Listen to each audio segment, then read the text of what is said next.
Bismillahirrahmanirrahim. Assalamualaikum warahmatullahi taala wabarakatuh. Baiklah, hari ini saya akan menerangkan mengenai isu semasa yang bertajuk hukum bermain video game. Sebelum itu, saya akan memperkenalkan diri saya. Nama saya Muhammad Danish bin Muhammad Izam yang bernombor matriks 058224. Apakah itu permainan video game? Permainan video game ialah permainan berstruktur atau permainan video game biasanya dilakukan untuk keseronokan dan kadang-kadang digunakan sebagai alat pendidikan. Permainan ini adalah berbeza daripada kerja yang biasanya dijalankan untuk imbuhan dan dari seni yang lebih sering merupakan ungkapan elemen estetika atau ideologi.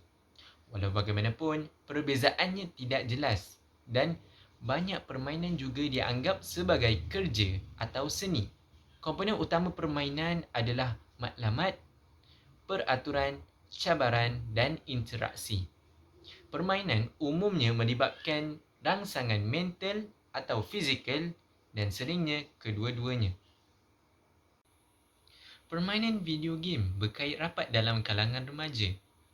Hal ini kerana permainan video game ialah suatu hiburan di mana majoriti remaja di Malaysia lakukan dan praktikkan. Maka apakah itu hiburan dalam Islam? Adakah dibenarkan dalam Islam? Hiburan dalam Islam. Hiburan dalam bahasa Arab ialah al-lahwu, bermaksud semua perkara yang melekakan manusia daripada pelbagai gangguan, pemikiran dan masalah yang mengganggu tidurnya. Ia juga tidak mempunyai hakikat yang sabit seperti bermain, berjenaka, bersimbang malam, menyanyi dan sebagainya. Pada asalnya, hiburan diharuskan di dalam Islam, melainkan didatangkan kepadanya perkara yang haram. Ini seperti hadis yang diriwayatkan oleh Hanzalah radhiyallahu anhu, sabda Nabi Muhammad sallallahu alaihi wasallam. Ya Hanzalah, sa'atan wa sa'atan, walau kanat takunu qulubukum kama takunu 'inda dzikri lasafahatkumul malaikah hatta tusallimu alaikum fi turq. Maksudnya, wahai Hanzalah, ada masa untuk urusan keduniaan, ada masa untuk beribadah. Dan jika hati kamu sentiasa sama seperti kamu sedang mengingati Allah Subhanahu wa taala, para malaikat akan bersalam denganmu dan memberi salam kepadamu di pertengahan jalan. Sahih Muslim. Imam Nawawi sewaktu mentafsirkan hadis ini yang turut diriwayatkan dengan lafaz berbeza dalam Sahih Muslim, beliau menjelaskan bahawa kita tidak dituntut untuk beribadah sepanjang masa. Kerana itu, apabila Hanzalah merasa risau dirinya telah munafik kerana lalai daripada mengingati Allah Subhanahu Wa Taala, Rasulullah sallallahu alaihi wasallam menjelaskan bahawa ada masa diperuntukkan untuk ibadah. Ada masa juga perlu diperuntukkan untuk kehidupan dunia dan berhibur bersama keluarga.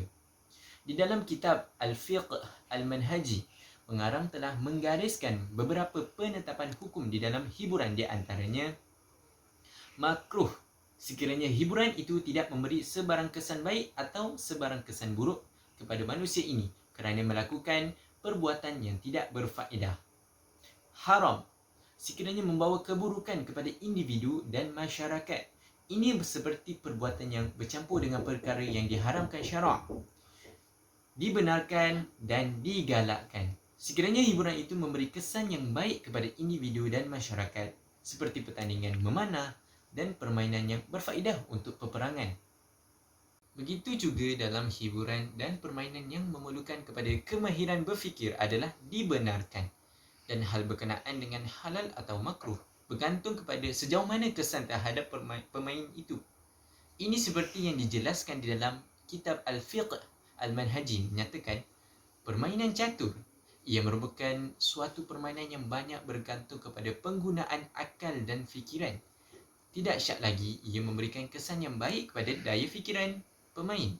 Sekiranya permainan ini menyebabkan pemain leka dan mengambil masa yang lama, hukumnya menjadi makruh. Sekiranya permainan ini terlalu melekakan hingga menyebabkan pemain mengabaikan beberapa tanggungjawabnya, hukumnya menjadi haram.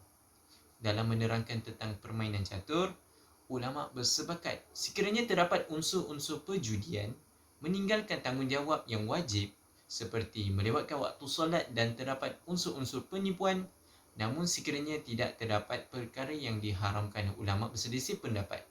Haram bermain catur mengikut pandangan Malikiyah dan Hanabilah, dan makruh mengikut pandangan mazhab Syafi'iyah dan Hanafiyah.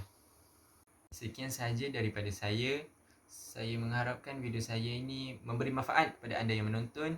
Yang baik itu datang daripada Allah dan yang buruk itu semuanya datang daripada saya sendiri. Alhamdulillah. Assalamualaikum warahmatullahi taala wabarakatuh.